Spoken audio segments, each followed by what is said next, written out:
Hi honeys, it's Michelle. I'm here today to talk to you about dating tips. My husband and I met when we were in our early 30s, and so we both had quite a bit of experience with dating do's and don'ts, and we also had a few nightmares along the way. So I thought it would be really fun to share those experiences with you. And I also decided to bring my husband along today so that he could share his sage advice with you as well. Here's Brad. All right, let's get right into it.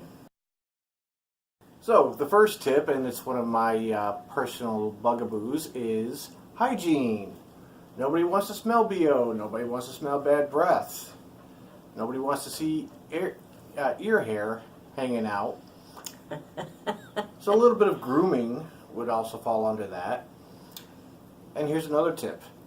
If you're going out on a date, don't have Taco Bell for lunch. If you do go on a date where you're eating dinner, try to not talk with your mouth full of food, and try to not breathe through your mouth while you're eating. That's a big turnoff, I think, for pretty much everybody. And for overcompensating for hygiene, don't put on too much perfume or cologne or body spray. Yeah. If you go to Red Lobster and the lobsters in the tank in the lobby are reeling, you might have put on a touch too much smell good. The next step is confidence. When you're getting to know somebody, that is best portrayed through your body language. Good posture is the number one key. Smiling. Like that. A couple of tips. Sit with your back straight. I know for some people that might be difficult, particularly those who have an office job and they're hunched over, mashing a keyboard and staring at a screen all day, every day. But a simple exercise that any service member or chiropractor would recommend would be roll your shoulders back. A sense of confidence, which is a huge nonverbal turn on. When you're sitting at the table, one of the things that people tend to do is to not make eye contact, and that goes for business relationships as well. Eye contact is essential to... I'm sorry. Were you talking? I was looking at my phone. Eye contact is essential to letting the other person know that you are receptive and listening, and that you're willing to communicate. So, put the phones down. Turn the ringers off if you have constant notifications. Don't be scared to have a one-on-one conversation. Don't be a conversation hoarder. Don't talk about yourself the whole time and not let the other person get a word in edgewise. And also, if all they want to do is talk about themselves and not get to know you at all, that might be a good idea to not go on another date with them. To expand on that, be conscious of how much of the conversation you've taken. And if you feel like that you've been engaging in a monologue, don't be scared to stop abruptly and then ask them some aspect of themselves. Ask them what they do, where they see themselves in 5, 10, 20 years, what their expectations for having a family might be. And, I'm sorry. Sorry. Don't go overboard with it, ladies. I knew the night I met him that he was probably the person I wanted to marry. But on the first date, I didn't turn to him and say, "So Brad, what do you think of navy cream with a splash of fuchsia as our wedding colors?" Like, don't talk too much about the future or what they're wanting. Your goal is to understand where they are now and where they want to go in their lives. If you're looking for somebody who's going to be professionally successful, you want to see that they have a vision for where they are and where they're going, and making the connections in between the various steps. Don't speak badly of your ex, or don't talk a lot about your ex. I've been on dates before where guys have talked the whole time about this ex that they had that was so great, and why they broke up, and they can't believe they broke up. Okay, go back to her and leave me alone then. You're wasting my time. And I've also been on dates with men who talk about all of their exes and how horrible they all are and how everything was their fault and they broke their heart and they did all this crappy stuff. If somebody can't take any accountability for their actions and why a relationship didn't work, why would you want to waste your time with them?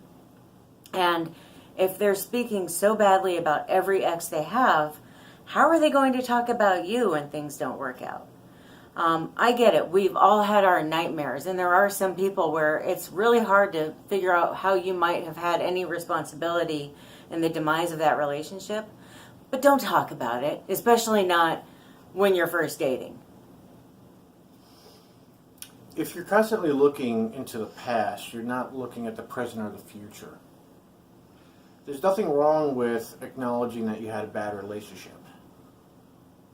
But you're supposed to take your lessons about yourself and about your expectations for relationships and apply it to the future.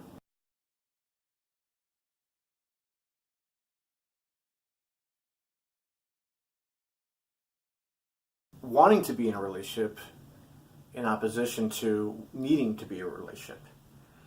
If you're telling people that you need to be in a relationship, you're inviting a situation where you become a codependent with somebody with a social personality disorder. They will definitely take advantage of that, and they will make your life absolutely miserable if you allow it to happen.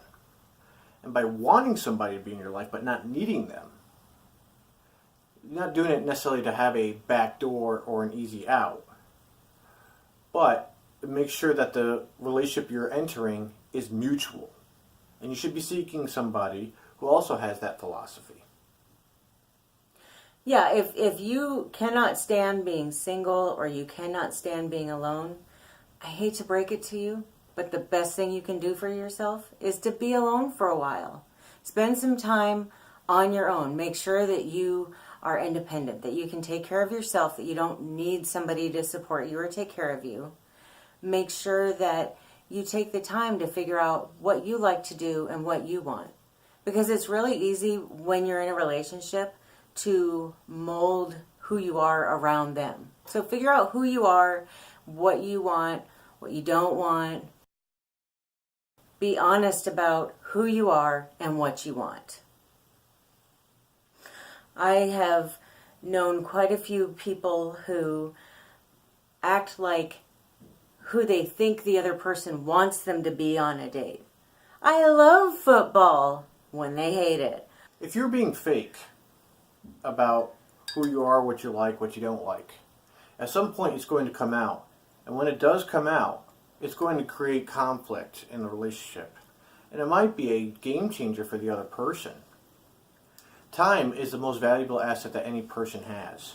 And by pretending to be what you think they want, you're wasting your time and you're wasting their time. You're also missing out on the opportunity to meet with people who are more in line with your likes and dislikes. You might be missing out on finding the one by trying to appease the person across the table at this particular date.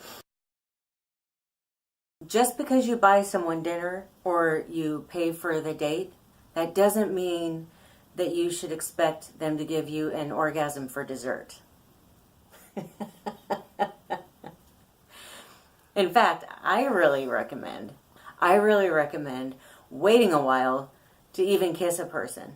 I think it's once you start introducing the physical elements into the relationship, it's harder to get to know the person because you're wrapped up in the exciting sexuality of it all. And I think it's good to get to know somebody, especially if you're dating with a relationship as the end game. It's good to get to know them a little bit before you introduce that into the relationship. Sex is definitely an aphrodisiac, and it can make your mind muddy as to how a relationship is evolving. If the person's good in bed, they might be horrible in other ways, but you're willing to overlook it because you enjoy the nighttime activities. And trust me, there's nothing wrong with enjoying the company of another person. But at the expense of your true self, at the expense of a healthy relationship, it is detrimental to your future confidence. How do they treat the help? When you're dating someone, how do they treat? Because I really believe that people tell you who they are through their actions. If you just sit back and pay attention to what they're doing and how they treat people, you can figure out pretty quickly whether or not there's someone you want to be around. How do they treat the person ringing you up at 7-Eleven? How do they treat the waiter at the restaurant? When I was dating Brad, I think it was, I don't know, the third or fourth date, he took me to a bar that he went to regularly. And when we walked in, the bouncer looked happy to see him, but didn't appear to know his name. I thought, okay, that's a good sign. If he knew his name, he's probably a problem child who gets kicked out every night. The bartenders looked really happy to see him, which told me that not only is he nice to him, he's probably a good tipper, which is usually a good sign. And his friends said, "Oh, so you're the lucky lady," instead of, "What do you see in my friend Brad?"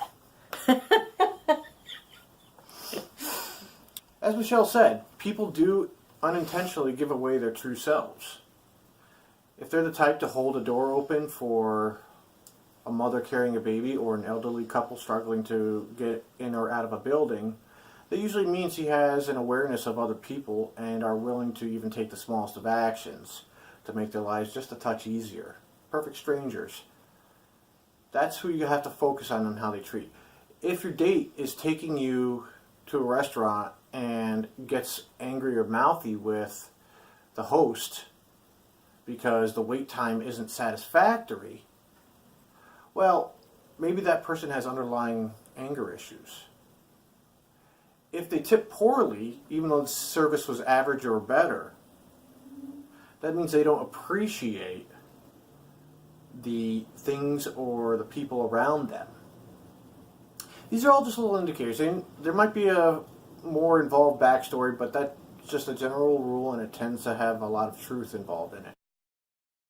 You can find out pretty quickly with dating how trusting someone is or whether or not they have a temper just by paying attention to the things going on around them and how they react to them. If they're driving and they start getting a road rage about people around them, that's a red flag. Might be a good time to walk away from that one. I had, speaking of nightmare dates, I had one where a guy came to pick me up. We'd been on a couple dates and he came to pick me up. I went to go use the ladies' room, and when I came out, he was going through my purse. What? That's insane. I mean, I barely knew him, and he's going through my purse. So then when I confronted him, he got mad. He left. He peeled rubber out of the housing complex. He knocked over a bush and ripped up the grass. Yeah, I'm going to pass on that one. Too much of a temper for me. Thanks for letting me know who you are right away. If you met somebody online and their profile said they are very athletic, and then they show up and they don't match the description whatsoever, that means they were willing to lie to you from the get-go. Mm-hmm. If they're willing to lie when they don't even know you, what makes you think they're not going to continue to lie?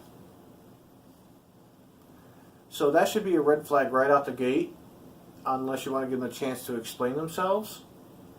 I wouldn't. It depends on the severity of the lie. I'm not judging anybody one way or the other, but if they say they weigh 90 pounds and they come in and they weigh 200 pounds, there's a big discrepancy, and there has to be a reason. If you can't trust somebody, how can you be with them? As Michelle said, she was dating, somebody went through her purse. She couldn't trust that person to not cross a very sacred boundary of a woman's purse. You don't go in my purse now, and we've been married. 9 years? Yeah. To me, it's just a black hole of nothingness, and I don't want to know what's in there sometimes. Social media. If someone wants to become your friend on Facebook or wants to follow you on Twitter, Instagram, whatever, that's fine. And you should follow them as well. In fact, I think if they're secretive about that stuff, that would be a red flag that, what are they trying to hide? But make sure you're careful about how you interact with them in the beginning. If you become friends with someone on Facebook, it's okay to look at their page and their pictures and all that, but don't like and comment on everything that they've said or done in the last year. That looks really desperate and needy. And when you go on a date, don't start texting them or calling them right away after. And even if they text you or call you, wait a little while to respond. Don't look like you're just sitting around waiting for them, to text you. I just think it comes off as really needy and insecure. And even though you might have gone on 2 or 3 dates, you still don't have an inherent right to know every detail of their life. Such as texting, where are you? Why haven't you called me back yet? Whatnot. Believe it or not, they had lives before you came into it. And that should be respected. And as a matter of fact, you should encourage that because it maintains some aspect of their individuality. Even further down in a relationship, you don't have to be part of every aspect of somebody's life to have a successful romantic relationship with them. Yeah, it seems really controlling if people need to be a part of every aspect of your life. And if somebody's doing that to you, run. Yeah, Flee. how smothering. Bye. Once you're a few dates into the prospective relationship, don't be scared to go on a date with minimal makeup. As a matter of fact, I encourage it. At some point, you want to be more revealing about who you are. And them seeing you with just eyeliner and lipstick will get a better idea if they are shallow and materialistic or not. If they still compliment you, you might have a winner on your hands. If they tell you that you need to put foundation on before I take you out, get out of Dodge. Say thank you, it was great for the first few dates, but I don't think we're compatible. And move on with your life. And speaking of that, don't be scared to end a relationship, especially if your gut feeling is telling you no.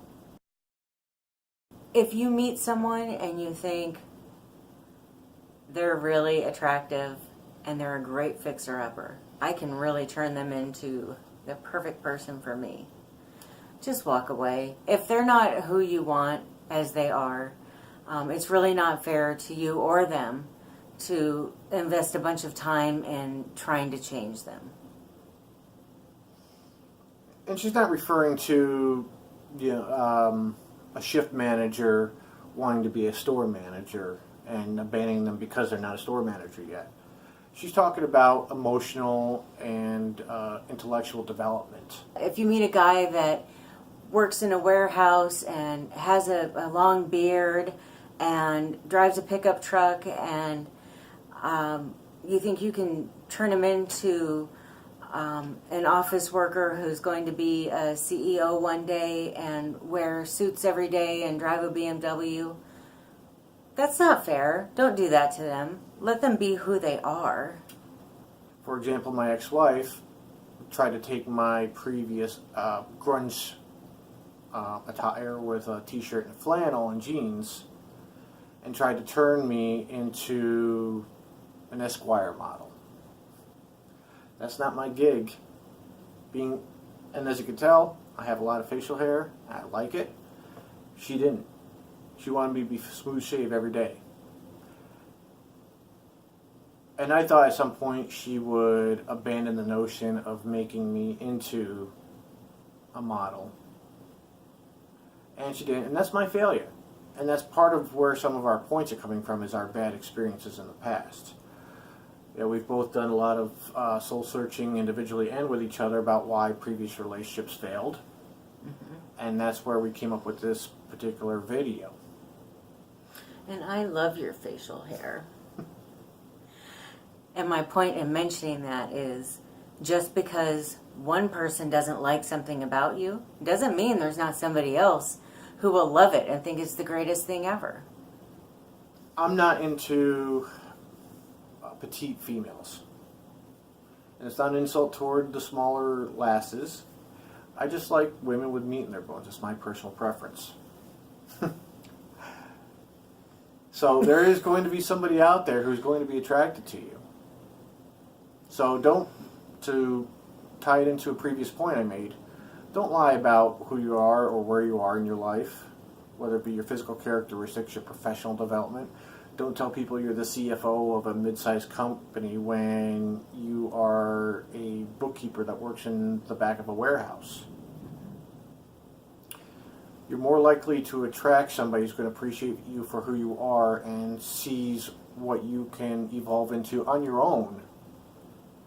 And no, this is not hypocritical with some of our previous points of don't try to change people. You're not trying to change somebody. You're just seeing what they can become. But you're not forcing them to become that. It's something that they'll naturally evolve into if it's meant to be and if it's within their heart to do so. One thing that I found to really work when I was dating is to have a list of, 5 or 10 things that somebody has to be. And then the rest of those things, I let go. It's not fair to expect that you're going to get Kim Kardashian when you're a 3. Or it's not fair to expect that you're going to get a man with a 6-pack when you're 80 pounds overweight. Don't try to force a square peg into a round hole. Don't go out with a vision of a person and expect the person on the other table to fit into that mold that you've created in your head for a desired partner. You're looking for the square peg that fits into the square hole, and it's not a sexual reference per se. But that's where a lot of people go wrong. They say, well, I like what this person looks like, or I like the job that they have, and I'm just going to kind of trim around the edges and make the diamond the cut that I want instead of accepting the diamond for the cut that it is. When you're first dating, pay attention to what your pets think of people.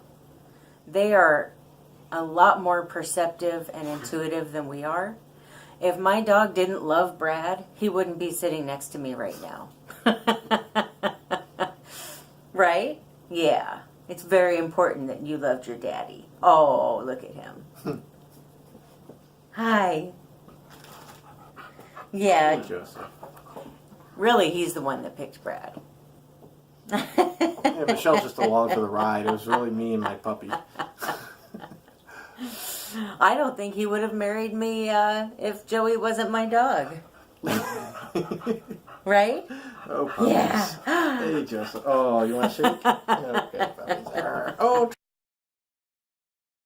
Another feedback mechanism that you have is friends.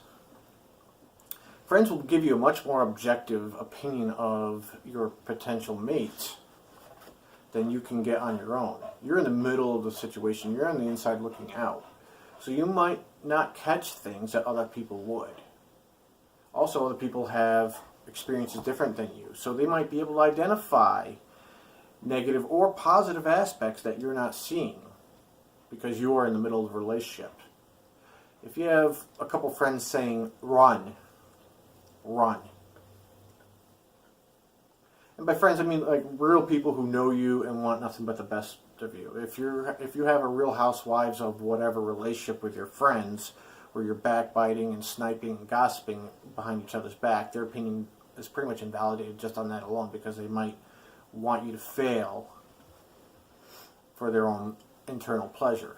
But if you have legitimate friends who love you and are looking out for you, definitely 3 or 4 dates in, introduce your date to them and let them have some one-on-one time with them. You know, if you take them to a bar where a group of your friends are hanging out and he starts talking to one of your friends at the bar while you're off doing things with other friends, let it happen.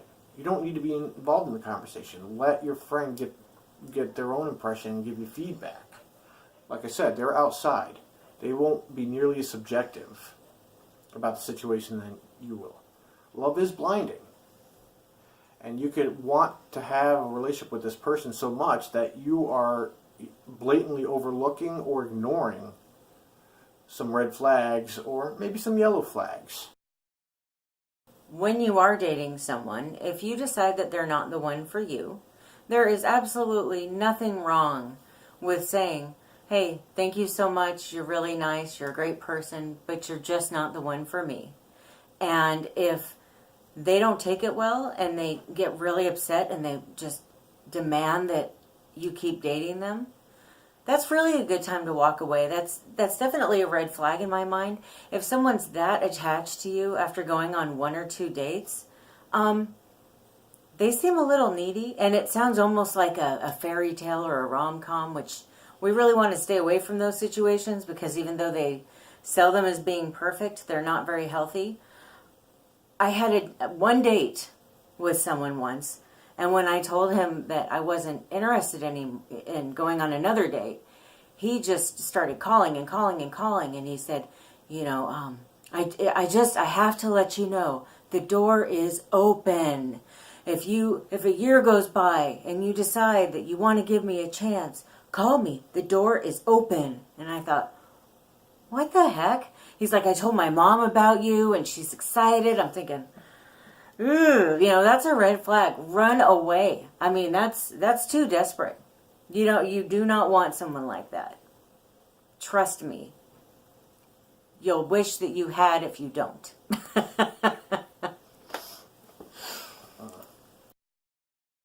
Just to touch on the fairy tale thing, real love and really healthy relationships don't happen right away.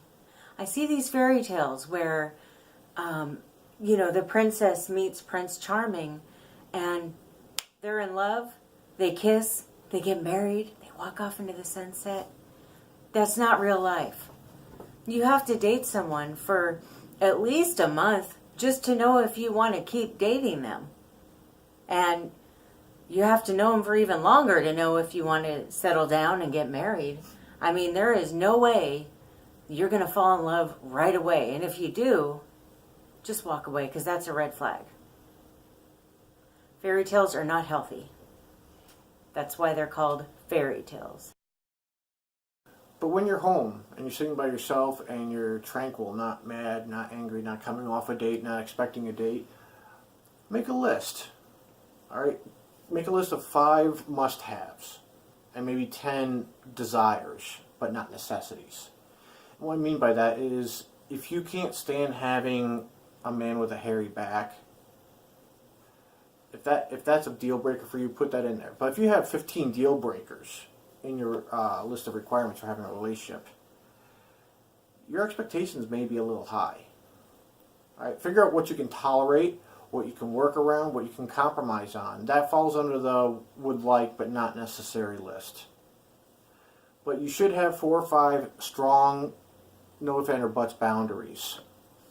That if somebody crosses that line, they're rude to servers, or they get angry quickly, they have poor hygiene. Those are things worthy of deal breakers. But don't have too many deal breakers because you'll never find anybody. Your expectations will never be met and you'll always be disappointed. Just have 5 general, reasonable ones. And then the rest are wants but not needs. All right, and like I said, if you have too many musts, you need to scale back your expectations, and then you'll probably have a little more success in dating as well. Yeah, if you have on your list, I only like redheads, you could be passing up your soulmate who has dark brown hair. You could be passing up a lifetime of happiness over hair color, which is going to become gray one day anyway. As far as looks go, I'm going to sort of rip off Joe Pesci from My Cousin Vinny. So here is my Christmas vacation card, and there is the famous Griswold station wagon. So when you're dating somebody initially, they're going to show you this aspect of the card. They're going to show you that has a good height and width, but you don't know the depth because they're only showing you this particular angle. So as you get to know somebody, you might see that there's nothing there. It's shallow, or everything they told you is a lie, or the vast majority of it. So try not to base too much on looks or their presentation. Give them a chance, but don't take their word at face value. Okay, I think that about wraps it up. If you have any videos that you would like to see about dating or relationships, go ahead and leave a comment down below and let us know what you would like to see.